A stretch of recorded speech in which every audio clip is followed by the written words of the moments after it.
दिल्ली में बताया कि इलाज के बीच पटना लौटे नेता प्रतिपक्ष तेजस्वी यादव, कहा मैं एक नेता होने के साथ बेटा भी हूं, जल्दी लालू यादव आएंगे पटना।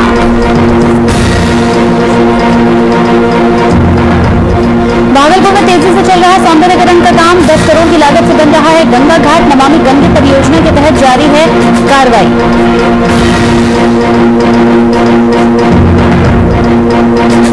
झारखंड के पूर्व पीएम ने पीएम मोदी के कामों की की सराहना, कोरोना टीका को लेकर उठाए गए कदम पर जमकर की तारीफ। पीएम के भारत कोरोना मुक्त संकल्प में सबकी भागीदारी सुनिश्चित।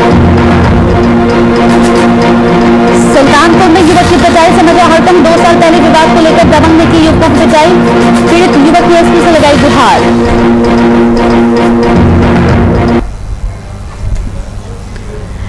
नमस्कार, वीआईपी न्यूज में आपका स्वागत है। आपके साथ हाजिर हूं मैं कंचन। शुरुआत करेंगे बुलेटिन की। तो झारखंड के पूर्व मुख्यमंत्री रघुवर दास ने देश के प्रधानमंत्री नरेंद्र मोदी द्वारा कोरोना टीका को लेकर उठाए गए कदम को काफी यहां पर तारीफ के काबिल बताया। उन्होंने प्रधानमंत्री की यहां पर सराहना करते हुए कहा कि विश्व योगा दिवस के मौके पर देश के प्रधानमंत्री ने जो संकल्प लिया कि भारत कोरोना मुक्त होगा और इसमें हम सबकी भागीदारी सुनिश्चित है। साथ ही उन्होंने महानगर के सभी भारतीय जनता पार्टी के कार्यकर्ताओं से आग्रह किया कि घर घर जाकर लोगों को जागरूक करें। लोगों को यहां पर जागरूक लगातार किया जा रहा है। जो लोग अब तक टीका नहीं ले पाए हैं वो टीका लें और किसी भी तरह की परेशानी है तो इसकी सूचना स्वास्थ्य विभाग को दें और सहयोग कर लोगों को टीका लगवाएं ताकि कोरोना को हम देश से भगा सकें। वैसे जमशेदपुर भाजपा महानगर लगातार घर घर जाकर लोगों से कोरोना के टीके के बारे में जानकारी ले रही है।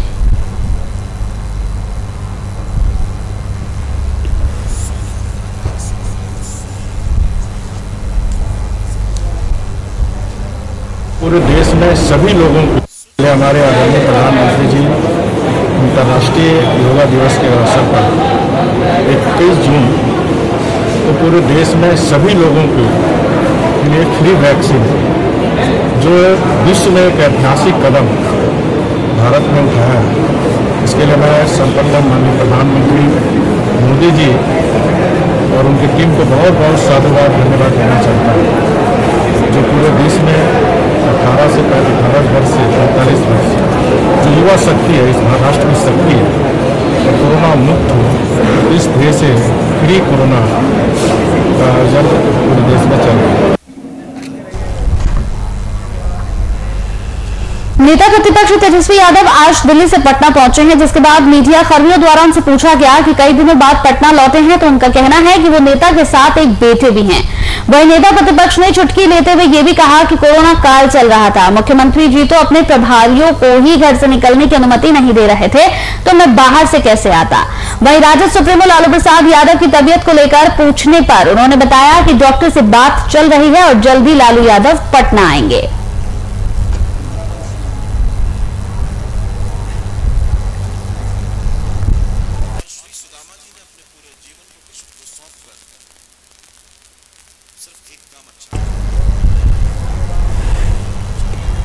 तो झारखंड के 4 कांग्रेस विधायक इरफान अंसारी, उमाशंकर अकेला, राजेश कच्छप और ममता देवी ने दिल्ली में कांग्रेस के राष्ट्रीय महासचिव केसी वेणुगोपाल से मुलाकात की। इस मुलाकात के बाद विधायक और झारखंड कांग्रेस के कार्यकारी अध्यक्ष इरफान अंसारी ने कहा कि राष्ट्रीय महासचिव केसी वेणुगोपाल को संगठन की विस्तृत रिपोर्ट सौंपी है। इसके अलावा बोर्ड निगम 20 सूत्रीय का यहां पर गठन, कांग्रेस कार्यकर्ताओं और नेताओं की भागीदारी सुनिश्चित हो, इस विषय पर भी बात की गई है। बताते चले कि राष्ट्रीय महासचिव से पहले ये सभी झारखंड के प्रभारी आरपीएन सिंह से भी मुलाकात कर चुके हैं। पूर्वक अपनी बात को वहाँ रखा है कि संगठन हमारा कैसे मजबूत हो, पार्टी हमारा कैसे धारदार हो, कैसे विधायकों को सम्मान मिले, कैसे कार्यकर्ताओं को सम्मान मिले, कैसे हमारे निचले तबके के कार्यकर्ताओं को सम्मान मिले।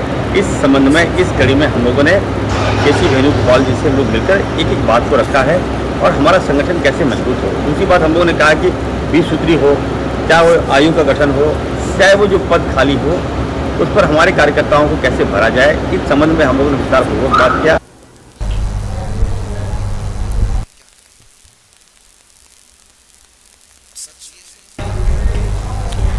तो तो विश्वविद्यालय के स्नातकोत्तर विभागों और अंगीभूत महाविद्यालय से स्वीकृत पदों के खिलाफ यहां रिक्त पदों पर संविदा पर नियुक्त शिक्षकों के पैनल की अवधि का विस्तार किया गया है।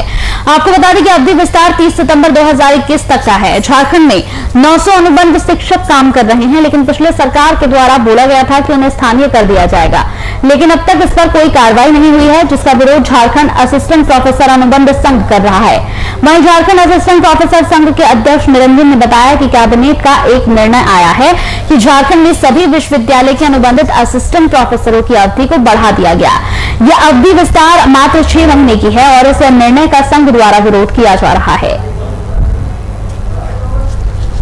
राजभवन के समक्ष भी अपने जब आमरण अनशन पर थे तो पिछली सरकार बोली थी कि हम लोग आप लोग को अस्थायी करेंगे। यही अस्थायीकरण की मांग को लेकर जब हम लोग थे तो वर्तमान सरकार जो कांग्रेस, जेएमएम और आरजेडी की जो संयुक्त सरकार है, इन्होंने सीधी तौर पे साफ शब्दों में कही थी कि मेरी सरकार बनती है तो आप लोगों को हम अस्थायी करेंगे और जो रिक्त पद रह जाएंगी वो यूजीसी रेगुलेशन के अनुसार जेपीएससी के माध्यम से नियुक्ति की जाएगी। लेकिन यह नियुक्ति वर्ष है और आप लोगों के बीच से कुछ छुपा नहीं है कि आज तक ये किसी भी तरह का नियुक्ति प्रक्रिया चालू नहीं किया गया। पीड़ा तो बहुत है हम लोगों का, क्योंकि हम लोगों को ये किया गया था कि घंटे आधार पे कक्षा लेंगे और उसमें मानदेय बनेगा, लेकिन हम लोग को सिर्फ घंटे तक हम लोग सीमित नहीं है, हम लोग सारे काम करते हैं। एवोल्यूशन का काम हुआ, शिक्षण के साथ साथ मार्क्स फाइलिंग का काम हुआ और भी जितना भी ऑफिशियल काम हुआ, बहुत सारे विभाग में विभागाध्यक्ष नहीं है तो उनका भी काम करना पड़ता है। तो ये सारे काम में फिर भी मानदेय का भी ठीक तरीके से भुगतान नहीं हो पा रहा है, इसके लिए भी हम लोग लगातार प्रयासरत रहते हैं। कैबिनेट का निर्णय आया है 9 से 6 महीना विस्तार के लिए, लेकिन विश्वविद्यालय में शिक्षकों की कमी बहुत दिनों से है।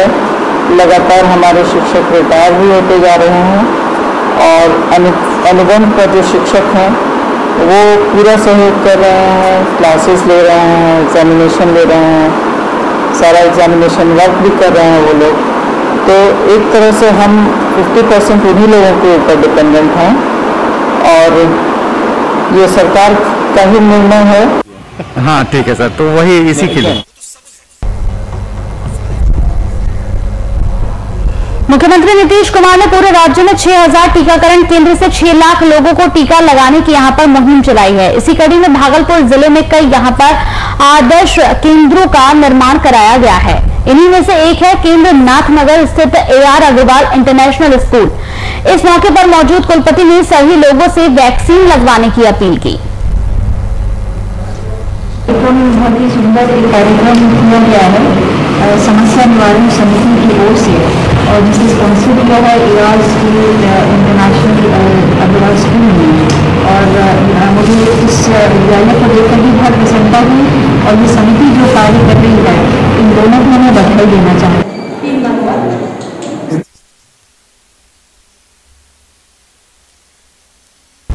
रामगढ़ के जिला बीजेपी महिला मोर्चा महामंत्री सारिका राठौर ने यहां पर गोलपार्क पूर्णी मंडप के पास बलिदान दिवस मनाया। इस कार्यक्रम में सारिका राठौर ने डॉक्टर श्यामा प्रसाद मुखर्जी के चित्र पर माला पहनाकर श्रद्धा सुमन अर्पित किए। सारिका राठौर ने डॉक्टर श्यामा मुखर्जी की राजनीतिक सफर पर प्रकाश डालते हुए बताया कि कैसे उन्होंने अपने राजनीतिक करियर की शुरुआत भारतीय जनता पार्टी से की और एक विचारधारा के तहत बीजेपी विश्व की सबसे बड़ी पार्टी के रूप में उभरकर सबके सामने आई। हम लोग हमारे बीजेपी के संस्थापक रहे डॉक्टर श्यामा प्रसाद मुखर्जी का बलिदान दिवस के रूप में हम लोग मना रहे हैं, जिनके उपलक्ष्य में हम लोगों ने आज उनकी तस्वीर पर माल्यार्पण कर पुष्पांजलि सभी कार्यकर्ताओं ने बूथ स्तरीय लेवल पर किया है। और इस कार्यक्रम के तहत आज हम लोग जनता के बीच में मास्क का भी वितरण किया है और चंदन का वृक्ष हम लोग बूथ में जाकर लगा रहे हैं। जैसे बूथ नंबर 18, 19, 20, 21 में हम लोगों ने चंदन का वृक्ष लगाया है और उनकी विचारधारा जो उनकी विचारधारा रही है उसके तहत हम लोग ये सारे कार्य आज हमने किया।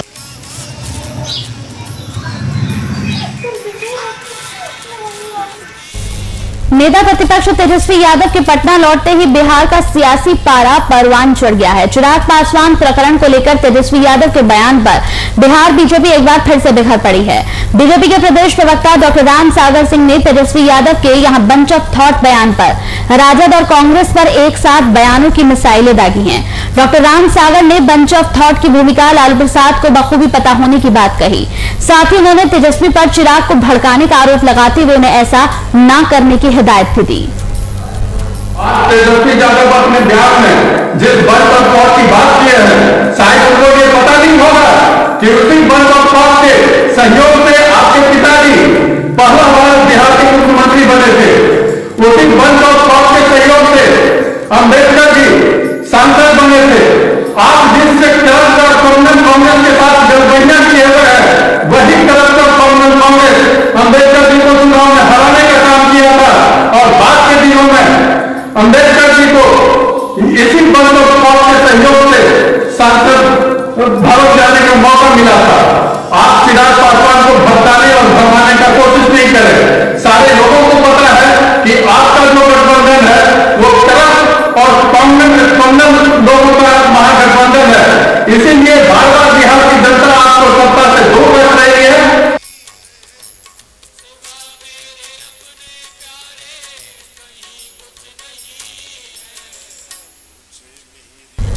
समस्तीपुर में आयसा नामक संगठन के दर्जनों कार्यकर्ताओं ने शहर के बीआरबी कॉलेज के गेट पर प्रदर्शन किया।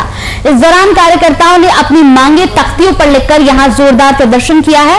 इस संगठन की मांग है कि एमए और एमकॉम की तरह महिला कॉलेज में गृह विज्ञान से पीजी की पढ़ाई इस साल से शुरू की जाए।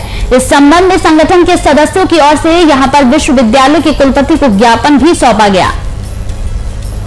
के अंदर शैक्षणिक और प्रशासनिक अराजकता के खिलाफ आज हम लोग यहाँ पर प्रधानाचार्य के समक्ष विरोध सभा कर कुलपति के नाम स्मारक पत्र सौंपेंगे।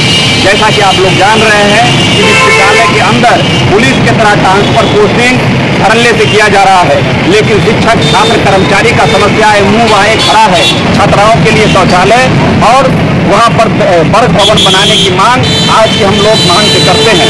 यदि आज की मांगों से चारों जिला में हम लोग प्रदर्शन करके कुलपति को स्मारक पत्र सौंप रहे हैं। छात्रों के प्रति भविष्य के साथ खिलवाड़ किया जा रहा है, इसके विरोध में हम लोग का आंदोलन आज चल रहा है। प्रतिवाद हर जगह से इसको किया जा रहा है, क्योंकि ऑनलाइन पढ़ाई की जो बात कर रही है हमारी कुलपति, उनको बताना चाहते हैं कि आप जो 40% की बात कर रहे हैं ऑनलाइन सुविधा, तो किनके पास मोबाइल एंड्रॉइड सेट है, जो गाँव से बिलोंग करते हैं उनके पास कैसे नेट सुविधा है, कैसे वो क्लास कर पाएंगे।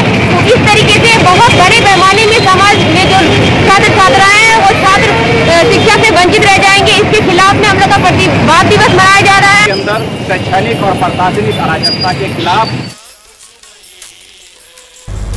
तो भदोई के सुरियावा थाना क्षेत्र के बनकट गांव में पूर्व ग्राम प्रधान संजय दुबे के बेटे की गांव के कुछ लोगों से पुरानी रंजिश थी।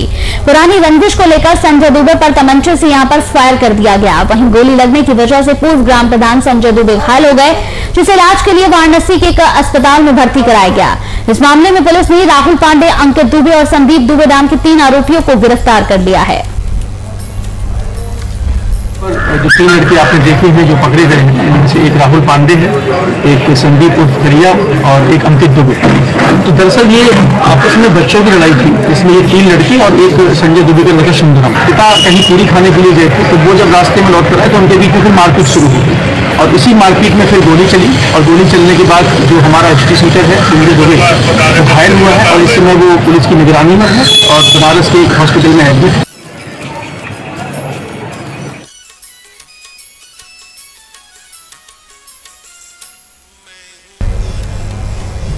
मुजफ्फरपुर में एक बार फिर से तेज रफ्तार का कहर देखने को मिला। जिले के सरैया थाना क्षेत्र में तेज रफ्तार अज्ञात वाहन की टक्कर से ऑटो सवार 2 लोगों की मौत हो गई, जबकि एक महिला गंभीर रूप से घायल हो गई। जानकारी के मुताबिक एक की मौके पर ही मौत हो गई, जबकि दूसरे युवक की मौत इलाज के दौरान अस्पताल में हुई। घायल महिला की हालत अभी भी नाजुक बताई जा रही है।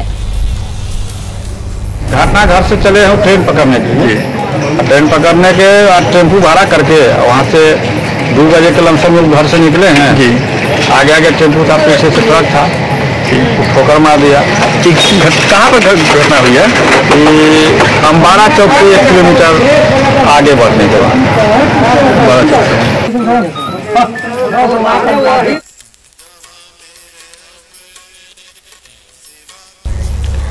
खबर सुल्तानपुर की है। सुल्तानपुर में बच्चों के बीच शुरू हुए विवाद ने इस कदर तूल पकड़ लिया कि दो पक्षों के लोग आपस में ही यहां पर भिड़ गए।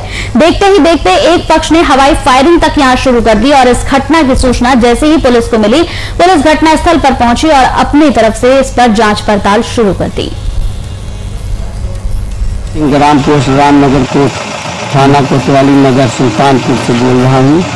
मेरे गांव के ज्वाला सिंह, सनाफ अनंत बहादुर सिंह, अनंत बहादुर सिंह, सनाफ अवधेश प्रताप सिंह, उनके भाई लाल बहादुर सिंह वगैरह मेरे घर पे मेरी अनुपस्थिति में मेरे चढ़ के बहन बेटियों को मारा, ईंटे से मारा और 4-5 फायरिंग की। किसी तरह से जान बच गई और ये धमकी देते हुए गए हैं, बड़े बड़े माफियाओं को बुलाने गए हैं, मैं घर से बाहर निकलो साले सबको गोली मार दूंगा। गांव रामनगर इमलिया में वीरेंद्र प्रताप सिंह और ज्वाला प्रताप सिंह के बच्चों के मध्य में आपस में कुछ विवाद हुआ था, जिसको लेकर वीरेंद्र प्रताप सिंह और ज्वाला सिंह के पक्ष आपस में भिड़ गए।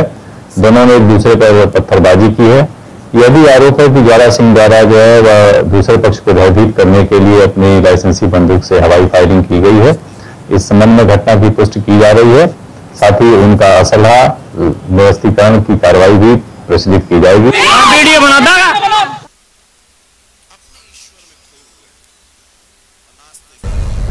तो झांसी जिले की गरोठा तहसील में मानवता को शर्मसार करने वाली घटना सामने आई है। आपको बता दें कि जहां पर यहां कई लड़कियों को हैवानियत का शिकार बनाया गया। एक तरफ पुलिस ने बताया है कि ये लड़कियां कुछ काम से घर रास्ते पर जा रही थी और सींग लगाए बैठे कुछ लोगों ने उनके साथ गैंगरेप जैसी घटना को अंजाम दिया। फिलहाल पुलिस ने गैंगरेप में शामिल 2 लोगों को गिरफ्तार कर आगे की कार्रवाई शुरू कर दी है। गरोठा में कल एक युवती के परिजनों द्वारा 3 लोगों पर आरोप लगाया गया है कि उनके साथ में रेप किया गया है। करकंड में तत्काल एफआईआर पंजीकृत की गई। 2 आरोपियों को उसमें पकड़ लिया गया है। आरोपियों के द्वारा बताया गया प्रेम प्रसंग का ये प्रकरण है। पुलिस सभी पहलुओं पर जांच कर रही है। जो विधिक प्रक्रिया है उसको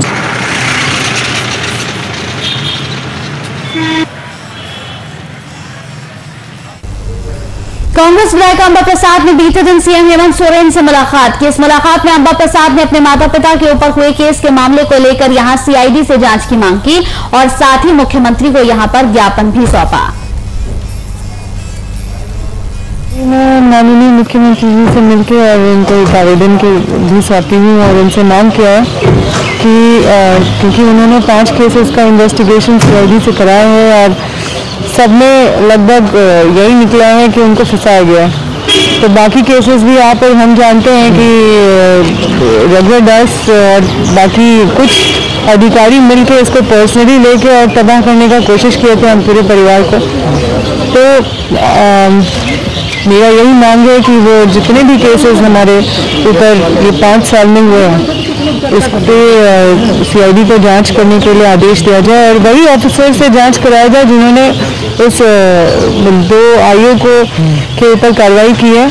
क्योंकि अधिकारी को बचाने के लिए अगर अभी जो जांच कर रहे थे अगर अधिकारी बदले गए तो हो सकता है कि मैनिपुलेशन की गुंजाइश हो उन अधिकारियों को बचाने के लिए जो इन सब चीज़ों में सम्मिलित है।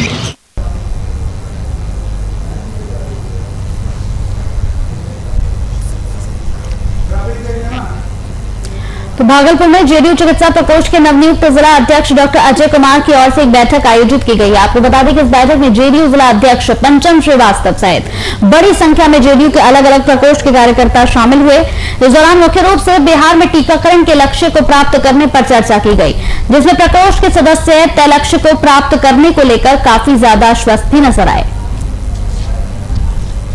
टीका एक्सप्रेस पूरे गांव में चल रहा है और सब जगह टीकाकरण बहुत तेजी से चल रहा है। और अभी माननीय मुख्यमंत्री जी ने और माननीय स्वास्थ्य मंत्री जी ने कहा है कि अभी 6,000 टीकाकरण सेंटर बनाया जाएगा और जहां पर दिया जाएगा सबको टीका। और मुझे पूरा विश्वास है कि हम वो जो लक्ष्य 6 करोड़ तक माननीय मुख्यमंत्री जी ने निर्धारित किया है, हम उसे अवश्य हासिल कर लेंगे। हम लोग की रणनीति है कि हम लोग शहर से लेकर गांव तक ये 6 करोड़ 6 डायनामिक टीका को 100% पूरा करके दिखाएंगे और इसी के लिए हम लोग आज ये बैठक बुलाए हैं। और अभी जागरूकता रथ हमारी बस निकलेगी जो गांव-गांव घूमेगी और हमारी जो टीम होगी जहां भी टीका लोग नहीं लेंगे, जिनको कोई उलझन होगा, मन में कोई भ्रांति होगी, उसको हमारी टीम रस करेगी वहां और उनका आशंका को दूर करेगी। बुलाना चाहेंगे तो भागलपुर की ये खबर है। आपको बता दें कि कोरोना वैक्सीन को लेकर यहां पर चर्चा की गई है। साथ ही साथ आपको बता दें कि यहां पर जेडीयू चिकित्सा प्रकोष्ठ के नवनियुक्त अध्यक्ष डॉक्टर अजय कुमार की ओर से एक बैठक का आयोजन यहां पर किया गया।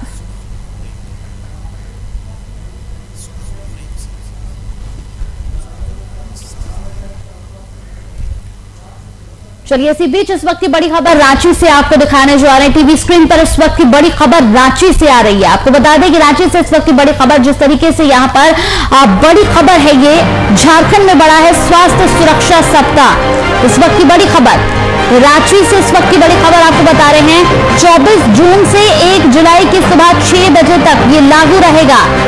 स्वास्थ्य सुरक्षा सप्ताह को बढ़ा दिया गया है। आपदा प्रबंधन की बैठक में लिया गया है फैसला।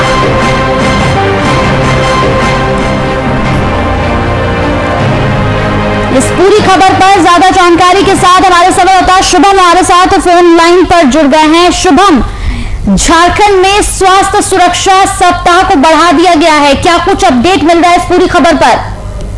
बिल्कुल कंचन, देखिए कोरोना के परिस्थिति को देखते हुए ये अंदाजा सभी लोग लगा रहे थे कि आज कुछ महत्वपूर्ण फैसला आ सकता था और इसी कड़ी में झारखंड मंत्रालय से मुख्यमंत्री हेमंत सोरेन की अध्यक्षता में आपदा प्रबंधन पदाधिकारी की बैठक में एक महत्वपूर्ण निर्णय लिया गया, जिसमें 1 जुलाई के सुबह 6 बजे तक झारखंड में जो स्वास्थ्य सुरक्षा सप्ताह लागू था उसको बढ़ा दिया गया है। और कहीं ना कहीं जिस तरीका से जो परिस्थिति लगातार झारखंड में हम कोरोना के ग्राफ को लगातार घटता हुआ देख रहे थे और घटने के लिए कहीं ना कहीं ये निर्णय को लिया गया है।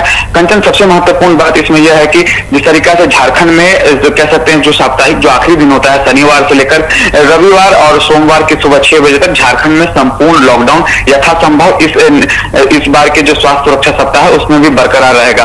दूसरी बात करें तो जो पाबंदियां लगाई गई थी वो पाबंदियां यथासंभव बरकरार रहेंगी। कुछ इलाकों में जो छूट दिए गए थे, जो छूट के साथ शाम के 4 बजे तक प्रतिष्ठानों को खोलने की अनुमति दी गई थी, वो भी नियम बरकरार रहेगा। तो कह सकते हैं इसमें कुछ ज्यादा तब्दीलियां नहीं की गई है, बस समय की अवधि को बढ़ाया गया है और कहीं ना कहीं राज्य की जिंदगी को बचाने के लिए यह मुख्यमंत्री हेमंत सोरेन की अध्यक्षता में बैठक में यह निर्णय लिया गया है। एक और महत्वपूर्ण बात करें कंचन इसी कड़ी में, तो जिस तरीका से झारखंड में जो स्वास्थ्य सुरक्षा सप्ताह की अवधि बढ़ाई गई है उस पर कहीं ना कहीं जिस तरीका से लोगों को यह मन में संदेह था कि यातायात, क्योंकि जिस तरीका से झारखंड में बसों का परिचालन पूरी तरीका से बंद किया गया था, इसमें राज्य सरकार को छूट दे सकती थी, लेकिन मुख्यमंत्री हेमंत सोरेन का यह मानना है कि जिस तरीका से झारखंड में जो दूसरी लहर का प्रकोप हमने देखा था कोरोना का, कई लोगों ने अपनी जान गंवाई थी, लेकिन जो तीसरा लहर आने का संकेत है उसी को देखते हुए मुख्यमंत्री हेमंत सोरेन ने अवधि तो बढ़ा दिया है, रियायतों के साथ बढ़ाया है, लेकिन जो पाबंदियां बरकरार थी वो आगे भी देखा जाए तो जिस तरीके से सुरक्षा सप्ताह को झारखंड में बढ़ाया गया है, कहीं ना कहीं इस पूरे मिनी लॉकडाउन की वजह से झारखंड में काफी ज्यादा असर देखने को मिला है। आंकड़े एकदम से कम हुए हैं, शायद यही वजह है जिस वजह से मुख्यमंत्री कोई रिस्क नहीं लेना चाहते हैं। बिल्कुल कंचन, देखिए ये बात जो परिस्थितियां बिगड़ी थी, जो परिस्थितियां हमारे हाथ से निकली थी, वो कहीं ना कहीं उस समय उचित निर्णय नहीं लिए जाने के कारण ये सब हमें देखने को मिला था और कई लोग आज हमारे बीच उपस्थित नहीं है। इस वैश्विक महामारी में कई लोगों ने अपनी जान को जोखिम में डालकर अपनी जान गंवाई भी है और उसी को देखते हुए मुख्यमंत्री हेमंत सोरेन कोई भी रिस्क ऑफ टेकिंग का चांस नहीं लेना चाहते थे और उसी कड़ी में जिस तरीका से आज, क्योंकि सभी को इंतजार था कि देर शाम तक ये फैसला आएगा और ये फैसला आ चुका है और तमाम दर्शकों के बीच ये फैसला रखा जा चुका है कि जिस तरीका से झारखंड में 24 जून से लेकर 1 जुलाई के सुबह 6 बजे तक झारखंड में स्वास्थ्य सुरक्षा सप्ताह की जो अवधि बढ़ाई गई है वो कहीं ना कहीं कोरोना को नियंत्रण में करने के लिए बढ़ाई गई है। तीसरी लहर का जो खतरा बरकरार था उसे कम करने के लिए बढ़ाई गई है। तो कह सकते हैं तमाम चीजें हैं, लेकिन बहरहाल अगर पूरी बातों को रखा जाए, दरकिनार किया जाए, तो राज्य की जनता भी मुख्यमंत्री हेमंत सोरेन के इस निर्णय का बखूबी स्वागत कर रही है। और राज्य की जनता से मुख्यमंत्री हेमंत सोरेन ने अपील भी किया है। अभी कोरोना को खत्म नहीं माना जा सकता है, हालांकि झारखंड ने जीत तो जरूर हासिल की है, लेकिन अब तीसरा लहर का खतरा बरकरार बना हुआ है और उसे कैसे टैकल करना है ये राज्य सरकार लगातार रणनीति बना रही है और राज्य की जनता का भी इसमें परस्पर सहयोग हमें देखने को मिल रहा है। कंचन, चलिए बहुत बहुत शुक्रिया शुभम हमारे साथ इस पूरी खबर पर जुड़ने के लिए।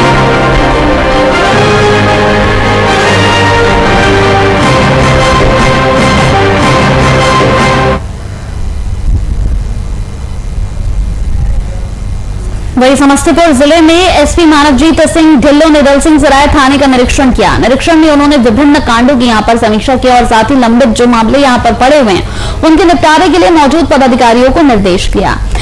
इस निरीक्षण के दौरान थाने में संबंधित थाने के डीएसपी, सर्कल इंस्पेक्टर के साथ साथ थाना प्रभारी भी मौजूद रहे। मीडिया से बातचीत करते हुए एसपी ने इस निरीक्षण को रूटीन चेक बताया।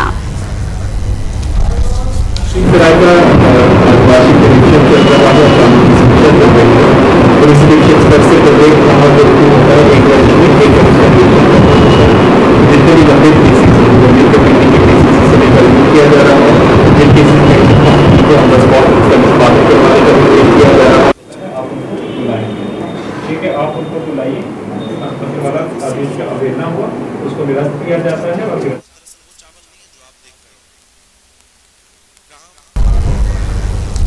चलिए इसी के साथ वीआईपी न्यूज में मेरे साथ इतना है। नमस्कार।